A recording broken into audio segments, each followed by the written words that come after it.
going to go through a short tutorial on focus stacking.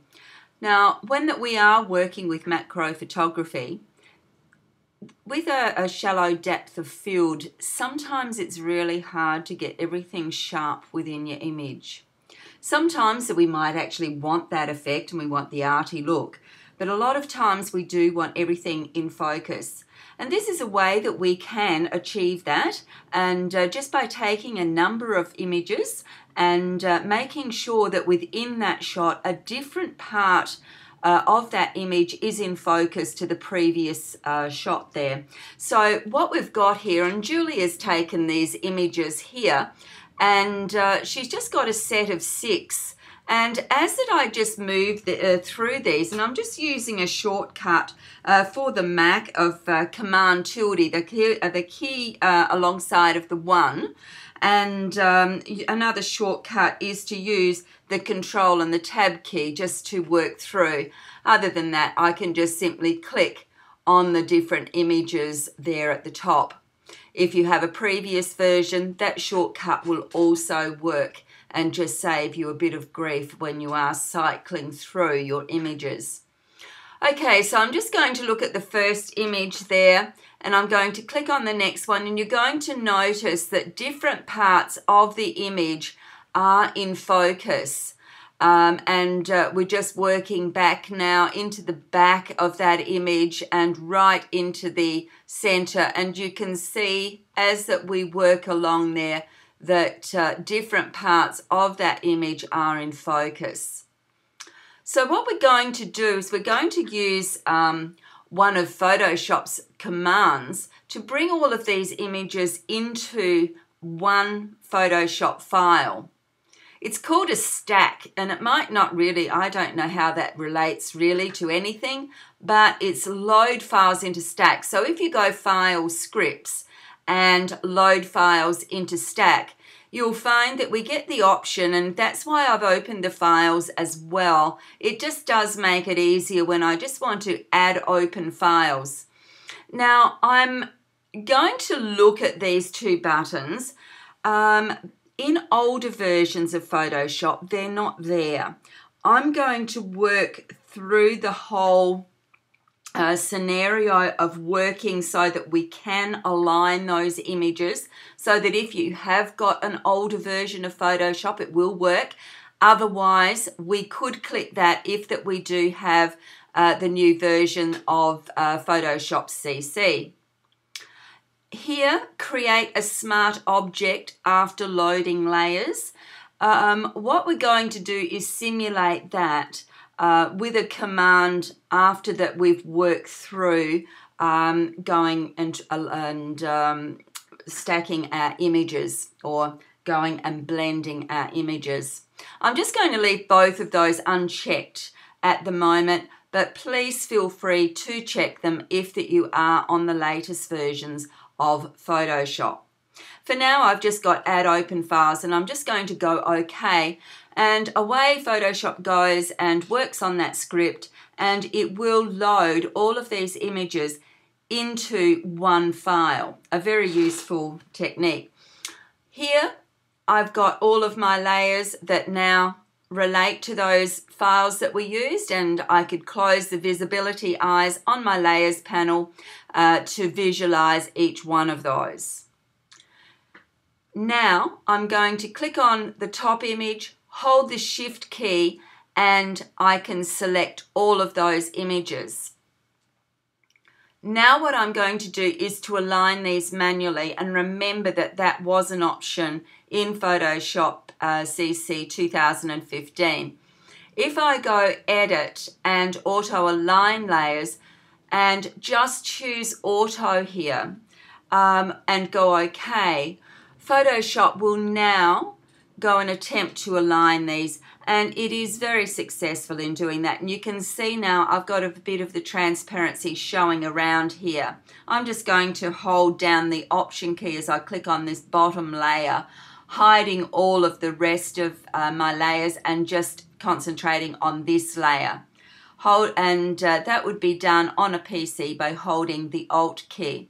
I'm going to hold the Option key again and I can show all of those. I don't have to do that on the bottom layer. I can use that shortcut anywhere on any layer.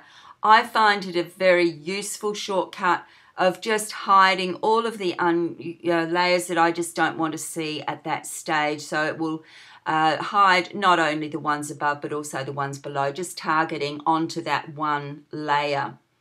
So now I've got all my layers aligned. My next step is going to be edit, and I'm going to go and choose auto blend layers. Now again, I'm going to uncheck this bottom one, content aware filled transparent areas. Please, if you have Photoshop CC 2015, make sure that that is checked. But for previous versions, I want you to see that there is a way that you can work through this and get exactly the same results.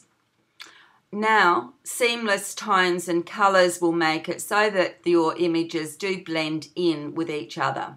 Go OK, and working through this, we're going to see all of those images come up with a mask which will hide a part of the image that is indeed blurred, and just revealing the sharper areas of your image. And you can see there that we have a lot of that hidden, and we'll be talking about masks in another tutorial.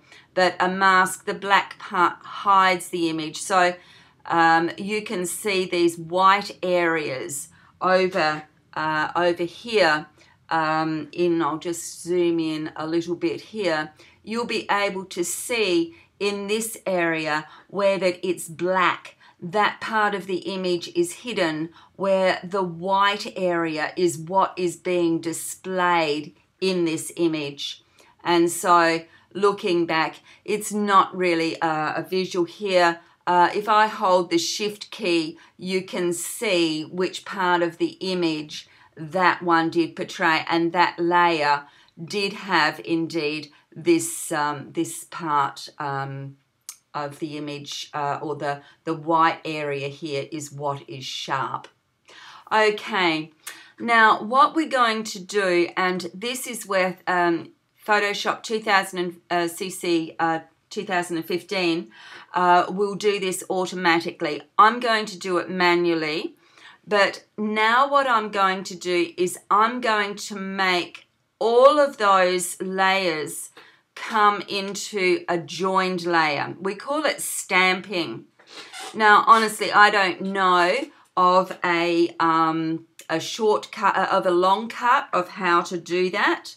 I only know how to do the shortcut. And so I'm going to hold down, I'm just zooming out again. I'm just going to hold down Command, Option and Shift, or Control, Alt and Shift, and press the E key, and making sure that I did have all of those layers selected, but I could have been just clicked on the top layer and that would have worked as well. I'm just going to double click on layer 1, and I'm just going to call this stamped, just so that I know what it is. And if I close it, you're not going to see any difference there, because this is a consolidation of those other layers there, all joined in together. What I'm going to do now is grab my crop tool from over here, grabbing my crop tool, and I can just bring my image in here and crop it by clicking the tick at the top.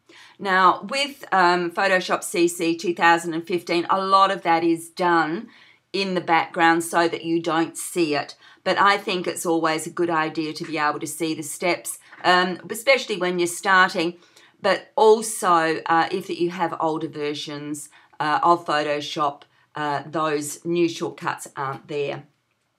So what I'm going to do is I could save this as a JPEG now if I wanted to, but very often I will want to keep my layers. I very much like my layered documents, and so if I go File and Save As, I can save this now as focus stacking. I'm just going to save that on my desktop here and just save it as focus stacking and as a PSD, and just go save, and that will keep my layers. And so if I wanted to go back to that at a later date, I could go and edit those layers if I so desired. Thank you for watching. I hope that you've enjoyed this, and we'll see you again.